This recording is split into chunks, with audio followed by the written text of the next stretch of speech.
Alright, return to Ravnica pack, and Rest in Peace is pretty good against us, at least for the game plan that we were hoping to go for with the Rot Farm Skeletons and Drown in Filths and whatnot.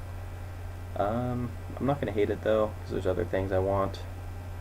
For me, basically it's between Courser's Accord and Over Jailbreaker. Over Jailbreaker is of course better, because there are more gates available. Like we have 2 so far, hopefully I'll pick up 1 or 2 in this pack, because we only need technically 2 more playables, even though there's some stuff we need to cut, like the Cluestone.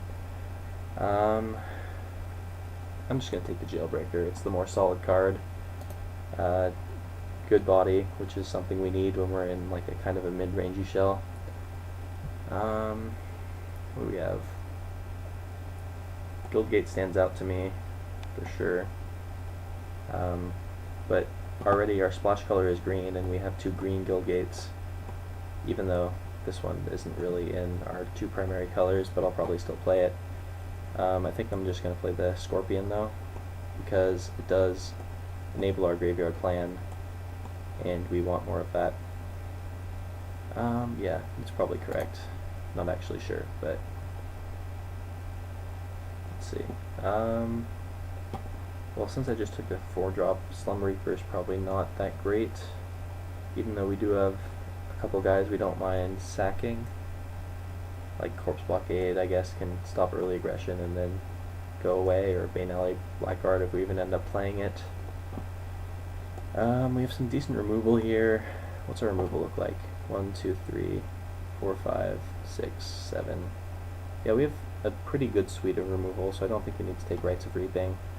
On the other hand, I'm not sure what else is worth taking over it.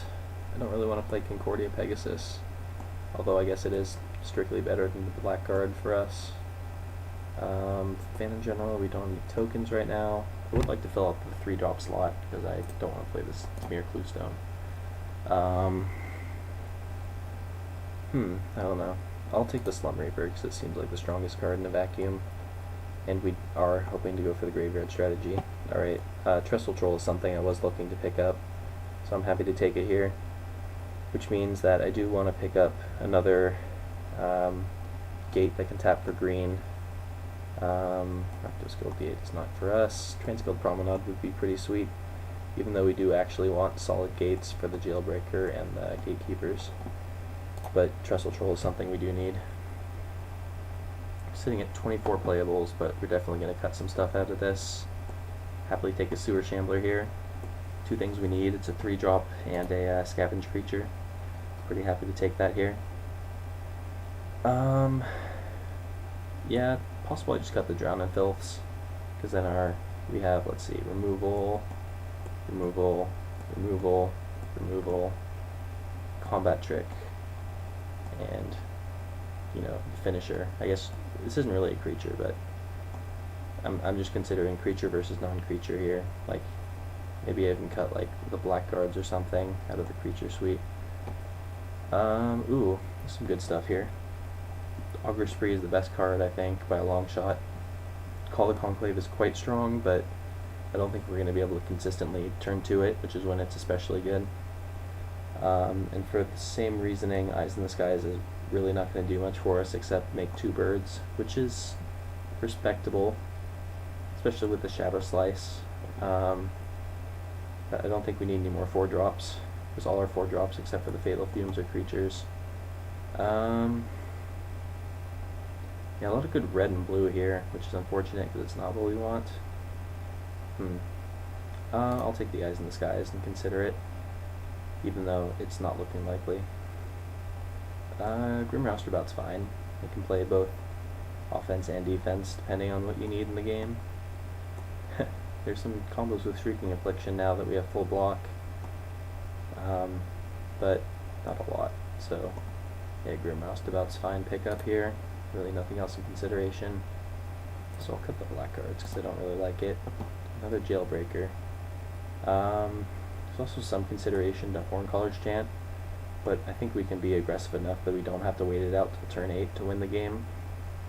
So I'm just going to take the Jailbreaker and hope that, let's see, it's in 2 packs as the pack with the Golgari Guildgate, I think. So I'm going to hope to wheel that. yeah, I don't really want any more 4-drops, so I think I'm just going to steal like an Inaction Injunction here. Looks like the Guildgate didn't wheel. We don't really have much to ramp into. Keyrune's fine as like a blocker, it'll trade with a guy. Selesnya Charm is worth considering. I also want to consider how much green we're splashing. We have the Putrefy, Rot Farm, not that much. I'll take the Selesnya Charm, I think. Not sure if it's correct or not, but it's what I did. Destroy the evidence. Not going to play it. Well, you never know. It's more playable now that there's more valid non-land targets for it. Cremate's a cantrip in the mirror, I guess. Sure. I'll let 2 people fight over the unplayables there. Blister Coil, weird. Awesome. Alright, so let's see what we can make out of this mess when we get to deck construction. Alright, so I've narrowed our options down to 24 cards. We need to cut one. Probably going to be one of these 4-drops. It's possible I just cut this Gatekeepers because we only have 2 gates right now. It's going to be like almost impossible to get it off. Or it could just be a Jailbreaker. Not actually sure, but it's going to be one of these 4s. Like Slum Reaper's fine. Griffin's fine because we have Shadow Slice and we want some Impatient. Yeah, I think I just cut the Gatekeepers, unfortunately. Even though it was a very early pick for us, like, it's really not going to do much for us. Like, it's just going to be a 2-4, and Jailbreaker's just going to be strictly better most of the time because this guy doesn't attack very profitably. So yeah, we'll bring in our lands. I am going to play the Semi-Guildgate, even though we don't have any blue. So let's see what our color looks like. So we have 1, 2, 3, 4 spells that have a green mana symbol in them. We have 3 green sources, including a Cluestone. I could probably play 2 forests and get away with it. 5 total sources, that seems fine. It doesn't dilute our other strategies too bad. They say just 3, I'm going to go down to 2. Need more white for sure. Yeah, so I need at least 8 sources, I think, so we can cast like our Syndic of Tides as soon as possible. So it'll leave us with 7 swamps. Still one too many. It's kind of awkward. Let's figure this out.